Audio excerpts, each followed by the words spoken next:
សួស្តីបងប្អូនទាំងអស់គ្នាហើយនេះដែរគឺជាឈុតដែលខ្ញុំរៀបមកទឹកកន្លះដប់ជាមួយនឹងយើងតេស្តសលេងប្រៀបធៀបសលេងជាមួយនឹង JBL Boombox 2 កាលពីលោកមុនខ្ញុំធ្វើវីដេអូតាក់ទងនឹងការតេស្តសលេងនេះគ្នាក៏ប៉ុន្តែយើងដាក់តែនេះមកគ្រាប់ទេសាប់នេះមកគ្រាប់ហើយនឹង Boombox 1 តែនេះ Boombox 2 អញ្ចឹងឥឡូវខ្ញុំនឹងតេស្តសលេងឲ្យអ្នកទាំងអស់គ្នាស្ដាប់ហើយដាក់កាសល្អស្ដាប់ផងឬក៏ដាក់បាសនៅផ្ទះក៏បានដែរអញ្ចឹងឥឡូវខ្ញុំចាប់ផ្ដើមតេស្តសលេង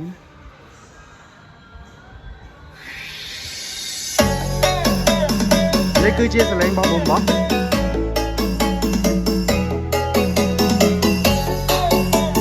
អស់ហើយ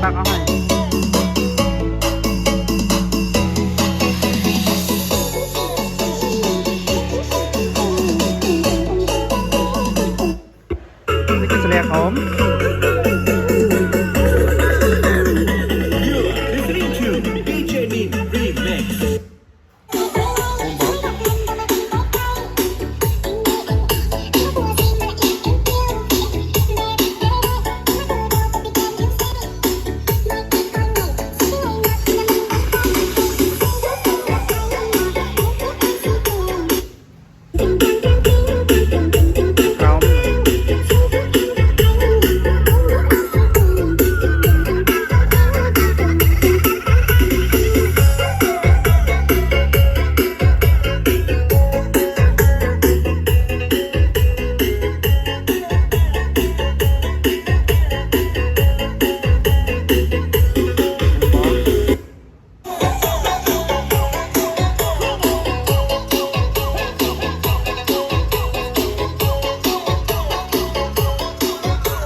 យើងយកបានរៀងរៀបដង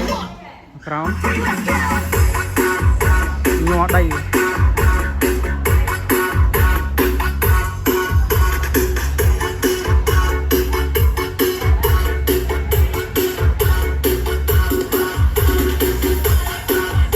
Boombox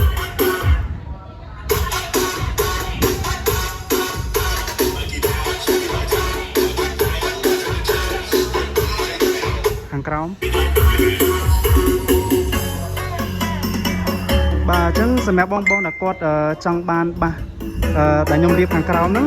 គឺបងអាចឆាតមក page ដែលខ្ញុំដាក់នៅក្នុង profile TikTok នឹងបានហើយបើមិនអញ្ចឹងទេអាចឆាតទៅចូលក្នុង TikTok របស់ខ្ញុំបានបាទអញ្ចឹងមានតែប៉ុណ្្នឹងទេអរគុណច្រើនបាយបាយ